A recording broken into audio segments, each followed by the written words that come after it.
ہم لوگ مذاکرات کے لیے تیار ہیں، وہ انسان ہو یا فرشتے ہو یا جو بھی، ہم لوگ مذاکرات کے لیے تیار ہیں۔ کس بات کی مفاہمت؟ بات سزاؤں تک پہنچی ہے تو گھبرا گئے نا، اسی لیے مذاکرات کی بات کر رہے ہیں۔ فیض حمید کو بچانے کے لیے مذاکرات کا ڈھونگ رچایا جا رہا ہے۔ وہ بھی مذاکرات کرنا چاہے، ہم معاملے کو مذاکرات کے ذریعے سیٹل کرنا چاہتے ہیں۔ سول نافرمانی کی ابھی بھی کال دی ہوئی ہے، ہم سے کہہ رہے ہیں کہ ہم سے بات چیت کریں۔ انہوں نے دیکھا ہے کہ اب یہ اور کسی ناجائز طریقے سے فیضیاب نہیں ہو سکتے۔ کوئی باقاعدہ ہمارے مذاکرات نہیں، حکومت کو دیکھتے ہیں کہ وہ کیا سوچتی ہے اور کس طرح کی۔ ہم آج بھی چاہتے ہیں کہ بات چیت ہو۔ آج بھی آپ نے کہا جی کہ فلاں تاریخ تک بات کرو ورنہ ہم سول نافرمانی شروع کریں گے۔ تلوار مت لٹکائیں ہمارے سروں کے اوپر، بات چیت کریں، ہم تیار ہیں۔ ڈائیلاگ، گفتگو کا دروازہ جو ہے وہ کبھی بند نہیں کرنا چاہیے۔ ہم اس لیے بھی تیار ہیں کہ آپ گفت و شنید کریں، ڈسکشن کریں۔ اگر کوئی آپ کسی انیشیٹو کی بات کرتے ہیں تو کم از کم ایک گن پوائنٹ کے اوپر تو مذاکرات نہیں ہو سکتے کہ آپ بار بار جو ہے اسلام آباد پہ حملہ کریں، ساتھ جو ہے کال دیں سول نافرمانی کی، اور اس کے بعد کے مذاکرات بھی ہونے ہیں۔ کیا یہ ممکن نہیں ہے کہ ہم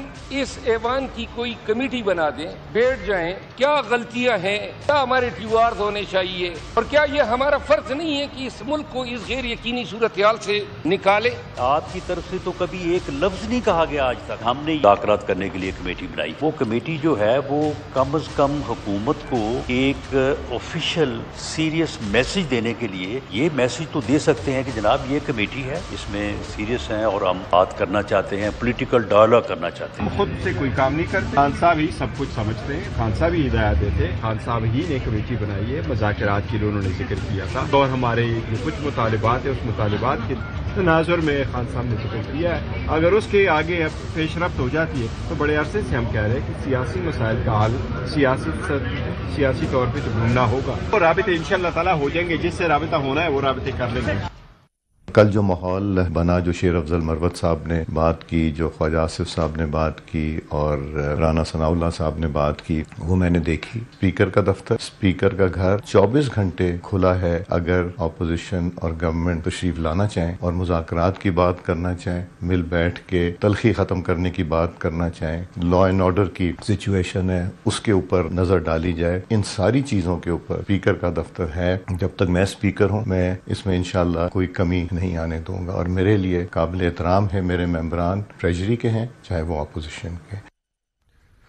ان دا مین ٹائم میں چاہتا ہوں ذرا عرفان صدیقی صاحب کو بھی سن لیں۔ عرفان صدیقی صاحب اس لیے امپورٹنٹ ہے کہ ان کے بارے میں کہا جاتا ہے کہ جب بھی نواز شریف صاحب کی جو لیٹسٹ سوچ ہوتی ہے، عرفان صدیقی صاحب اس کو ریفلیکٹ کرتے ہیں۔ وہ ان کی جو بات ہو رہی ہے وہ ایکچولی ایک ریفلیکشن ہوتی ہے کہ نواز شریف صاحب کیا سوچ رہے ہیں۔ ذرا سنیے عرفان صدیقی صاحب نے کیا کہا۔ 7 آدمی جو ہیں وہ پہلے خود مل بیٹھیں کہ ہم کیا چاہتے ہیں، پھر وہ چلے جائیں خان صاحب کے پاس، ان کو سمجھائیں ہم سے مذاکرات کرنے سے پہلے یہ ہے کہ وہ خان صاحب سے مذاکرات کریں، انہیں قائل کریں کہ اب کیا کرنا ہے، ورنہ ہوگا یہ کہ وہ آئیں گے، بات چیت کریں گے، مصالحت بھی ہو جائے گی، ہم ان کی بات مان جائیں گے، وہ ہماری بات مان جائیں گے، لیکن جب وہ اڈیالہ جائیں گے تو کہیں گے تم کون ہو بھائی، میں یہ بات نہیں مانتا۔ ان کے ہاں کمانڈ کوئی نہیں ہے، ایک کمانڈ ہے جو بیٹھی ہوئی ہے اڈیالہ جیل کے اندر، دوسری کمانڈ ہے جو پشاور بیٹھی ہوئی۔ جی شیخ صاحب آپ نے سن لیا، عرفان صدیقی صاحب کہتے ہیں پہلے آپ خان صاحب کے ساتھ نیگوشیٹ کر لیں پھر ہمارے سے بات کریں، یا خان صاحب اڈیالہ میں یا دوسری کمانڈ پشاور میں بیٹھی ہوئی ہیں۔ سو یہ مجھے بتائیں اگر سزا ہوتی ہے تو یہی سٹانس رہے گا ڈائلاگ کے بارے میں پی ٹی آئی کا کہ بدل جائے گا؟ نہیں سر، پی ٹی آئی کا سٹانس یہی رہے گا، وہ نہیں بدلے گا، یہی کمیٹی ہے، اسی نے بات کرنی ہے۔ اور جو عرفان صدیقی صاحب یہ کہہ رہے ہیں ان کی اطلاع کے لیے عرض ہے کہ یہ کمیٹی بھی عمران خان صاحب نے بنائی، جس دن بنائی اور اناؤنس کیا اڈیالہ میں، اس کا چیئرمین اس کمیٹی کا جو ہمارا اپوزیشن لیڈر ہے، جیسے ہی وہ باہر نکلے اڈیالہ کے بعد ان کو گرفتار کر لیا گیا۔ تو کمیٹی تو یہی ہے، بات بھی اسی نے کرنی ہے۔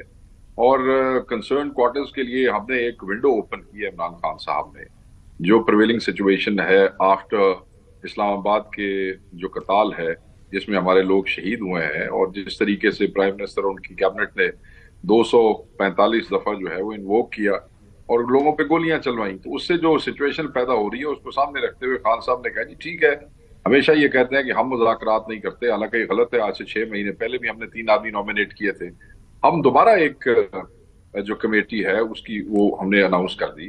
سو اگر اب یہ نہیں کرنا چاہتے تو یہ ایکسپوز ہو گئے ہیں، لوگوں کو کہانیاں سناتے رہے کہ ہم نہیں بیٹھتے، ہم بات نہیں کرتے ہیں۔ اور جب ہم کہتے ہیں کہ بات کرنی ہے، it is not necessary just the government, you know and I know کہ صرف گورنمنٹ کے اختیار میں کتنا کچھ ہے۔ جب تک ساتھ جو ہے کنسرن کوارٹرز اس کے اندر شامل نہیں ہوتے تو گورنمنٹ تو میننگ فل ڈائلاگ کر ہی نہیں سکتی ہے.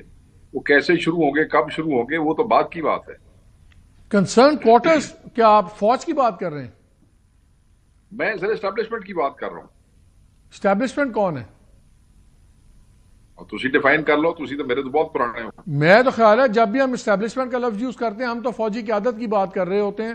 عام آدمی بھی یہی سمجھتے ہیں، اس لیے میں ذرا کلیئر ہونا چاہ رہا ہوں. جب آپ اسٹیبلشمنٹ کہتے ہیں تو آپ کی مراد فوجی قیادت ہے؟ سر جو ادارے انوالو ہیں اس سارے معاملے کے اندر، میری مثال اور یا میری جو ریفرنس ہے ان سب کی طرف ہے. کنسرن کوارٹرز میں انہی کو کہہ رہا ہوں. اسٹیبلشمنٹ کی ڈیفینیشن پاکستان کے بچے کو پتہ ہے. تو گھبراتے کیوں ہیں شیخ صاحب کھل کے بات کرنے میں؟